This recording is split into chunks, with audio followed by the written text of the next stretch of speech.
ये क्या, इस बार भी मुझे बेटी ही पैदा हुई है? नहीं, मैं इसे भी अपनी पिछली दोनों बेटियों की तरह मार डालूंगी। जब तक मुझे बेटा नहीं हो जाता तब तक मैं इन बेटियों को जीने नहीं दूंगी। इन्हें वही भेज दूंगी जहाँ से ये आई है। मुझे बेटे की जरूरत है, ना कि इन बोझ बेटियों की। रेखा गुस्से से अपनी मासूम बेटी को एक कपड़े में लपेटकर उसे टोकरे में डालने के बाद खुद से कहती है, आज मैं इनका काम तमाम कर दूंगी। हाँ, इसे जंगल में छोड़ाती हूँ और मैं जब दिनेश पूछेगा तो अपना वही पुराना रोना रो दूंगी। हाँ, यही सही रहेगा। रेखा ये सोचकर उस बच्चे के टोकरे को उठाकर जंगल ले जाती है और उस टोकरे को रखकर हंसते हुए खुद से कहती है, इस बार मैं तुम्हें नहीं बल्कि इस जंगल के जंगली जानवर ही चीर फाड़ कर खा जाएंगे और मुझे अपने हाथ तेरे खून से रंगने भी नहीं पड़ेंगे और न मुझे तेरे पिता को तेरे बारे में कोई जवाब देना पड़ेगा।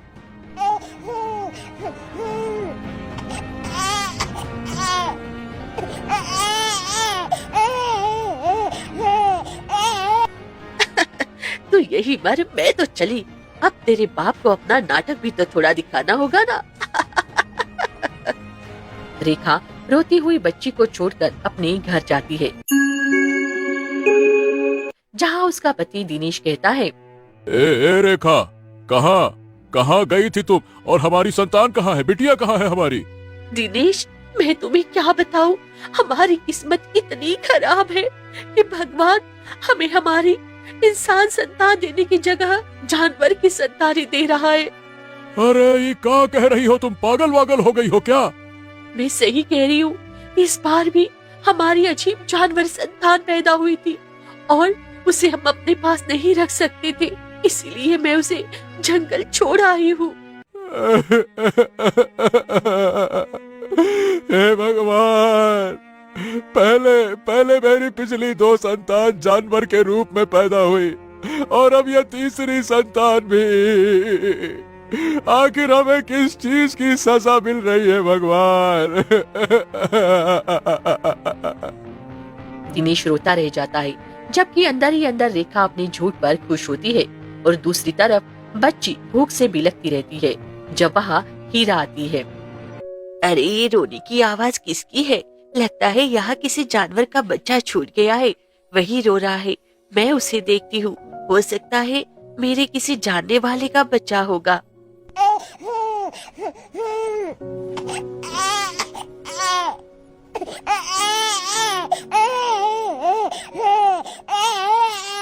अरे, ये तो इंसान का बच्चा है, मगर ये यहाँ कैसे आया?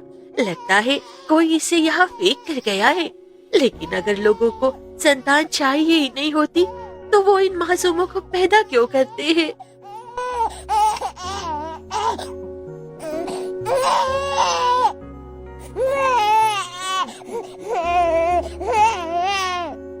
अरे चुप हो जाओ बच्ची, चुप हो जाओ, रोते नहीं है। मैं हूँ ना, आज से मैं तुम्हारी माँ हूँ, लक्ष्मी, और मैं तुम्हारा ख्याल रखूंगी।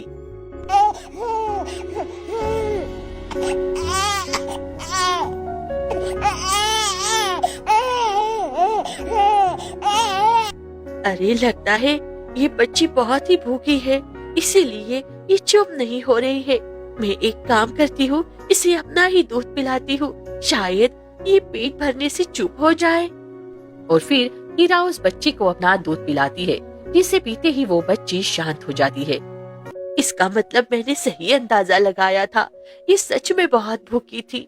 खैर, अब मैं इसे अपने साथ ले जाती हूँ, इससे पहले कोई जंगली जानवर इसे अपना शिकार बना ले। हीरा बच्ची को अपने साथ अपनी छोटी सी झोपड़ी में लेकर जाती है और उस बच्ची से कहती है, मेरी बच्ची, प्यारी बच्ची, मेरे घर की लक्ष्मी, अब से तू ही मेरा सब कुछ है।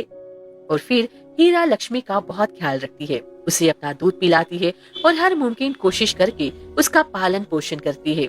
और ये सब करते करते 17 वर्ष कब गुजर जाते हैं पता ही नहीं चलता। जब एक दिन, लक्ष्मी, ओ लक्ष्मी, क्या कर रही है रे? कुछ नहीं हीरा माँ, बस मैं आपके लिए हरे भरे चारा इकट्ठा कर रही हूँ। अरे हट पगली, इतनी मेहनत मेरे लिए क्यों करती है? मैं जंगल तो जा ही रही हूँ, तो वहीं से चारा चर लूंगी। नहीं हीरा माँ, अब से आप मेरे लिए जंगल नहीं जाओगी। बहुत किया है आपने मेरे लिए। अब मेरी बारी है कि मैं आपका ख्याल रखूं, क्योंकि मैं अब बड़ी हो चुकी हूँ ना। नहीं मेरी बच्ची, मैं मानती हूँ कि मैं तेरी सगी माँ नहीं हूँ, लेकिन फिर भी तू मेरी बेटी है और बेटियां कभी माँ के लिए बड़ी हो सकती है क्या? नहीं ना, इसलिए चुपचाप यही रहे। नहीं हीरा माँ, बस एक आप ही मेरी माँ हो, क्योंकि जिन्होंने मुझे पैदा किया उन्होंने मुझे कचरे का ढेर समझकर फेंक दिया और आपने दिन रात करके मुझे पाला पोसा। इसीलिए अब मेरा भी आपके लिए कुछ करने का फर्ज बनता है। ठीक है, जैसी तेरी इच्छा। हाँ माँ, अब से मैं आपका दूध सारे गांव वालों में बेचूंगी और उनसे जो पैसे आएंगे वो मैं आपके खान पान में लगाऊंगी। ठीक है, ठीक है। और फिर लक्ष्मी अपने कई बात के तहत हीरा गाय का दूध निकालकर सारे गांव में बेचती है और लोग उसका दूध भी बड़े पैमाने पर खरीदने आते हैं। जब एक दिन, अरे बेटी लक्ष्मी, जरा 2 किलो दूध तो देना। जी काका, बस अभी लाती हूँ। अरे क्या बात है काका, आजकल आप कुछ ज्यादा ही दूध खरीद रहे हैं, क्या बात है? अरे नहीं नहीं बेटा, बात ये है कि लक्ष्मी जिस गाय का दूध बेचती है ना, वो कुछ अलग ही दूध लगता है। इसको अगर बीमार इंसान पी ले तो वो पल भर में चंगा हो जाता है, और अगर मैं पी लेता हूँ तो ताकत आ जाती है। नहीं तो इस बुढ़ापे में उठकर दूध लेने आने की भी हिम्मत नहीं है बेटा। ये तो आ जाता हूँ और कमाल है इस दूध ही का। अच्छा वाह, अगर ऐसी बात है तो मैं भी अपनी बीमार माँ के लिए दूध जरूर यहीं से ले जाऊंगा। लक्ष्मी दीदी, मुझे भी 2 किलो दूध दे दो। जी भैया, अभी देती हूँ।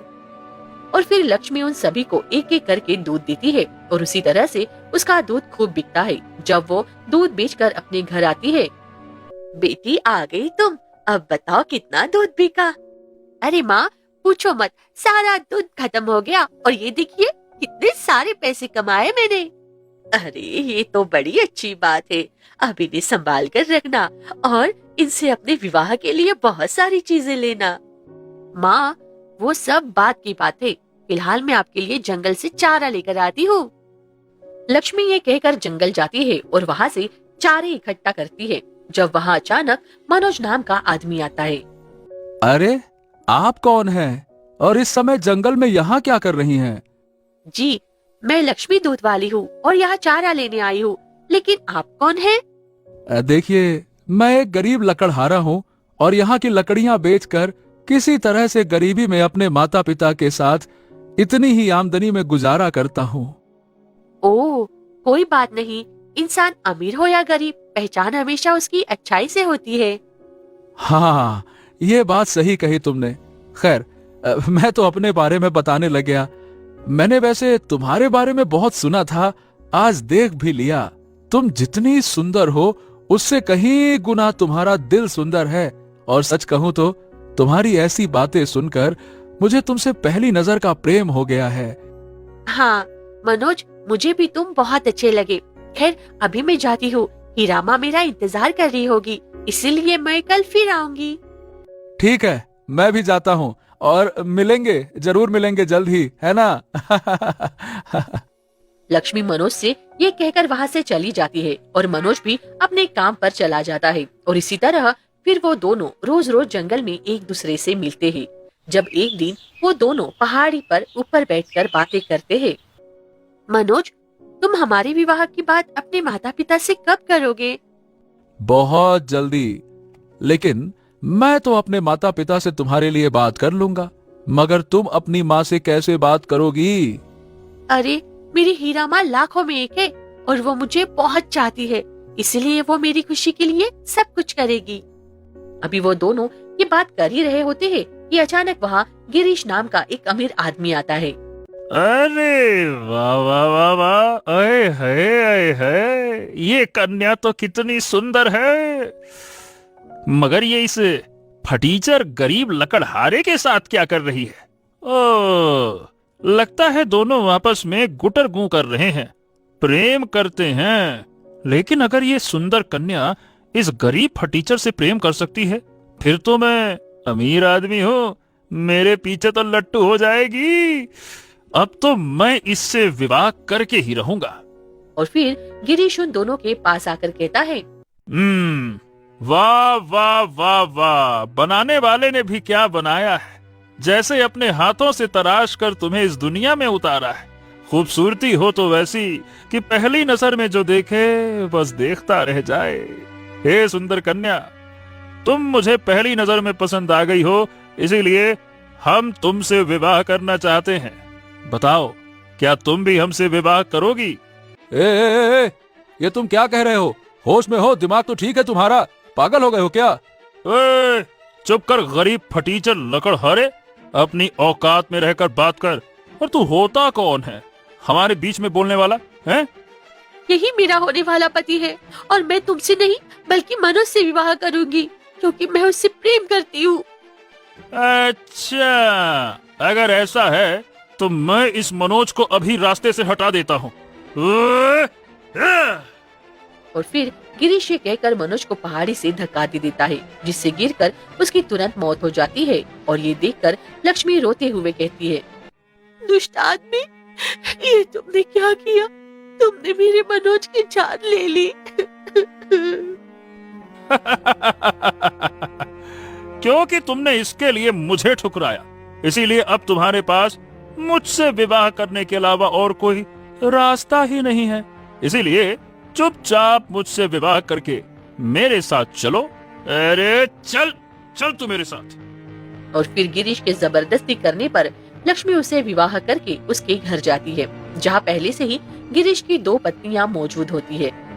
नैना और सुधा, ये देखो, ये है मेरी पत्नी लक्ष्मी और मैं इसे यहाँ इसके प्रेमी की हत्या करने के बाद लेकर आया हूँ। इसीलिए आज से ये जो भी कहेगी तुम दोनों वही करोगी और घर के सारे काम भी तुम दोनों ही करोगी। समझ गई? गिरीश, ये तुमने क्या किया? हमारे रहते तुमने एक और विवाह कर लिया, वो भी इसके प्रेमी को मारकर। हाँ गिरीश, ये गलत है। ओ, फालतू की बातें मत करो, कुछ भी गलत नहीं किया। मेरी मर्जी, मेरी जिंदगी, मैं जो चाहूंगा वो करूंगा। चुपचाप जाके अपना काम करो, बात करती हो। गिरीश के कहने पर उसकी दोनों पत्नियां वहाँ से चली जाती है और आपस में गुस्से से कहती है, सुधा, ये लक्ष्मी तो वाकई ही बहुत ज्यादा सुंदर है।